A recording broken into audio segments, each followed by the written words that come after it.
नमस्कार, आदाब, सत श्री अकाल, जय भीम, जोहार। मेरा नाम है नवीन कुमार। ईरान नरेंद्र मोदी की तरह नहीं है जो ट्रंप बकवासें करता रहेगा और वो सुनता रहेगा।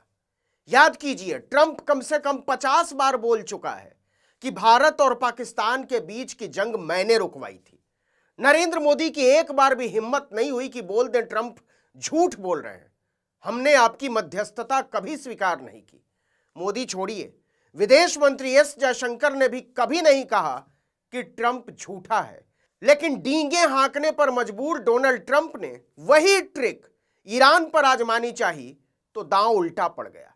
ईरानी हमलों से सदमे में आए ट्रंप ने कहा, ईरान के कहने पर हमने हमला रोक दिया है और जल्दी युद्ध विराम भी हो जाएगा। ईरान ने कहा, सरासर बकवास, एकदम झूठ, ऐसी कोई बात ही नहीं हुई, ऐसे कैसे भागने देंगे तुमको। लेकिन अगर रीड बिटवीन द लाइन को समझें, यानी दो रेखाओं के बीच छिपी ट्रंप की कायरता को पढ़ें, तो सीधा मतलब यह निकलता है कि हिंद महासागर में डिएगो गार्सिया बेस पर मिसाइलों के बरसते ही मैदान छोड़कर भाग खड़ा हुआ है अमेरिका। इजराइल को अपने हाल पर छोड़ते हुए डोनाल्ड ट्रंप ने एक तरफा ऐलान कर दिया कि अभी तक जो हुआ सो हुआ, अगले 5 दिन तक हम ईरान के किसी भी ऊर्जा या इंफ्रास्ट्रक्चर ठिकाने पर कोई हमला नहीं करेंगे और इस बीच युद्ध खत्म होने के स्थायी उपायों पर चर्चा जारी रखेंगे। दूसरी तरफ ईरान ने साफ साफ कह दिया कि डोनाल्ड ट्रंप झूठ बोल रहा है, हमारे बीच ऐसी कोई बात हुई ही नहीं, ना ही जंग रोकने को लेकर कोई डील हुई है। अब समझिए कि ईरान ने खुले तौर पर क्यों कहा कि ट्रंप झूठ बोल रहा है और हम इसके झांसे में नहीं आने वाले। व्हाइट हाउस ने 23 मार्च को शाम 5:41 पर सोशल मीडिया ट्रूथ पर जारी डोनाल्ड ट्रंप के बयान को ट्वीट करते हुए लिखा कि राष्ट्रपति डोनाल्ड जे ट्रंप ने चल रही बैठकों और चर्चाओं की सफलता के आधार पर ईरानी बिजली संयंत्रों और ऊर्जा अवसंरचनाओं के खिलाफ सभी सैन्य हमलों को 5 दिन की अवधि के लिए रोकने का आह्वान किया है। इस बयान की बाकायदा एक हेडिंग लगाई व्हाइट हाउस ने, प्रोग्रेस इन ईरान रिजोल्यूशन, यानी ईरान विवाद समाधान में प्रगति।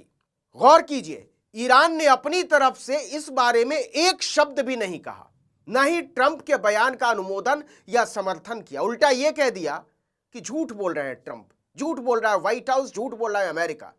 अब देखिए कि ट्रंप ने ट्रूथ पर अपने बयान में क्या लिखा है। उन्होंने लिखा, मुझे यह सूचित करते हुए प्रसन्नता हो रही है कि संयुक्त राज्य अमेरिका और ईरान ने पिछले 2 दिनों में मध्य पूर्व में हमारे बीच की शत्रुता के पूर्ण और समग्र समाधान के संबंध में बहुत अच्छी और सार्थक बातचीत की है।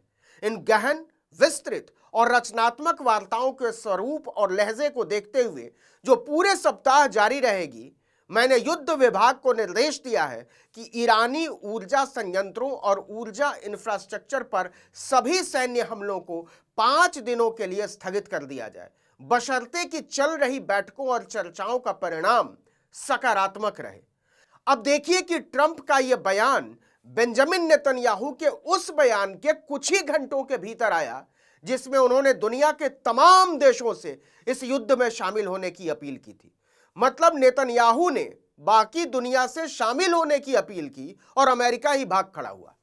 अब सुनिए ईरान ने जंग रोकने के बयान पर क्या प्रतिक्रिया दी है। सबरीन न्यूज एजेंसी की तरफ से जारी एक बयान में ईरान ने साफ तौर पर कहा कि डोनाल्ड ट्रंप अमेरिकी जनता और दुनिया से झूठ बोल रहे हैं। बयान के मुताबिक ईरान अपने युद्ध उद्देश्यों को प्राप्त करने से पहले किसी भी प्रकार की बातचीत को अस्वीकार करने के अपने रुख पर कायम है। ट्रंप का बयान उनकी पहले की धमकियों से पीछे हटना है, लेकिन ईरान अपने घोषित रुख पर अडिग है। हम दोहराना चाहते हैं कि होर्मुज जल डमरूमध्य पर हमारा रुख नहीं बदला है। ईरान पर हमला करने वाले आक्रमणकारियों के लिए यह मार्ग अभी भी पूरी तरह से बंद रहेगा। ईरान ने दावा किया है कि ट्रंप के साथ उसकी कोई बातचीत नहीं हुई है। विदेश मंत्रालय ने कहा कि ट्रंप ऊर्जा कीमतें कम करने के लिए ऐसे बयान दे रहे हैं। अब ट्रंप की हताशा और कुंठा को समझने की कोशिश कीजिए। 2 दिन पहले ही ट्रंप ने ईरान को धमकी दी थी कि अगर 48 घंटे में होर्मुज रूट नहीं खोला गया तो वो ईरान के पावर प्लांट पर बड़ा हमला करेंगे। इसे हवा में उड़ाते हुए ईरान ने उसी दिन डिएगो गार्सिया बेस पर मिसाइल दाग दिया। इसके अलावा डिमोना और अराद पर हमले के बाद इजराइल के होश अलग फाख्ता है। बेंजामिन नेतन्याहू को लग रहा था कि इसके बाद से अमेरिका ईरान को लेकर और सख्त और क्रूर और बर्बर हो जाएगा, लेकिन एक युद्धपोत पर गिरी मिसाइलों के बाद से सदमे में चल रहे डोनाल्ड ट्रंप ने यू टर्न का फैसला कर लिया। अब ट्रंप की मुश्किल और बेचैनी को समझिए। एक तरफ वो युद्ध को रोकने के लिए छटपटा रहे हैं और दूसरी तरफ ईरान कह रहा है कि इसकी शर्तें आप नहीं, हम तय करेंगे। पहले जितना नुकसान हुआ है सबका मुआवजा भरो, दुनिया के सामने लिखित तौर पर गारंटी दो कि फिर से नहीं छेड़ेंगे, पूरे इलाके से अपनी सेनाओं को हटाओ और फिर जहां जाना हो जाओ, हम नहीं रोकेंगे। फिलहाल डोनाल्ड ट्रंप की स्थिति यह है कि अमेरिकी सरकार को खुद नहीं पता है उसका राष्ट्रपति सच बोल रहा है या झूठ, या कितना सच बोल रहा है कितना झूठ। फिर भी यह बात अच्छी है कि अमेरिका की समझ में यह आया है कि युद्ध और धौंस से सब कुछ हासिल नहीं किया जा सकता है। इजराइल को भी इतना तो पता चल ही गया है कि अमेरिका के दम पर उछलने की एक सीमा है और ईरान उसके लिए किसी महाशक्ति से कम नहीं है। इजराइल को अपने खंडहरों में तब्दील शहरों पर शोक मनाने के लिए बहुत लंबा समय चाहिए। वो इन खंडहरों को देखेगा और रोएगा। ईरान को भी सोचना होगा कि नई भू राजनीति में वो ज्यादा से ज्यादा स्वीकार्यता कैसे हासिल कर सकता है और जो परिस्थितियां बनी हैं उनका ज्यादा से ज्यादा फायदा कैसे उठा सकता है। हालांकि ये तय होना बाकी है कि पूरी तरह युद्ध कब रुकेगा, लेकिन बात तो होनी शुरू हो गई है और ये ठीक बात है। पत्रकार विश्वदीपक लिखते हैं कि यह अर्धविराम है, लेकिन फिर भी इसका स्वागत होना चाहिए।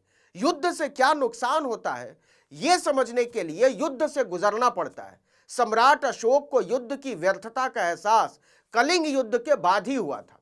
अमेरिका, इजराइल और ईरान तीनों को अब समझ आ गया है कि युद्ध किसी के हित में नहीं है, न उनके न दुनिया के। वैश्विक हो चुकी दुनिया में बेशक लड़ते दो देश हैं, लेकिन उसका असर पूरी दुनिया पर पड़ता है। अमेरिका, इजराइल को यह मानना ही पड़ेगा कि ईरान में कौन सत्ता में रहता है कौन नहीं, यह उसका मसला नहीं है। और ईरान को भी यह स्वीकार करना पड़ेगा कि उससे 1500 किलोमीटर दूर यहूदियों का एक देश हो सकता है। इजराइल के होने से अगर उसके पड़ोसी देशों को दिक्कत नहीं है तो ईरान को भी नहीं होनी चाहिए। दोनों को एक दूसरे का अस्तित्व स्वीकार करना पड़ेगा और पूरी इज्जत के साथ स्वीकार करना पड़ेगा। यह विराम उस स्वीकरण की दिशा में पहला कदम हो सकता है, बशर्ते ट्रंप, ईरान और इजराइल तीनों इसे लेकर ईमानदार हों। इस वीडियो में इतना ही, लेकिन अगर आपने आर्टिकल 19 इंडिया को अब तक सब्सक्राइब नहीं किया है तो फौरन कर लीजिए। बेल आइकॉन दबाइए, घंटी जैसी आकृति, लाइक कीजिए और कमेंट करके बताइए हमारा वीडियो आपको कैसा लगा। हमारा ट्विटर हैंडल है article19_India और मेरा ट्विटर हैंडल है नवीन जर्नलिस्ट। नमस्कार।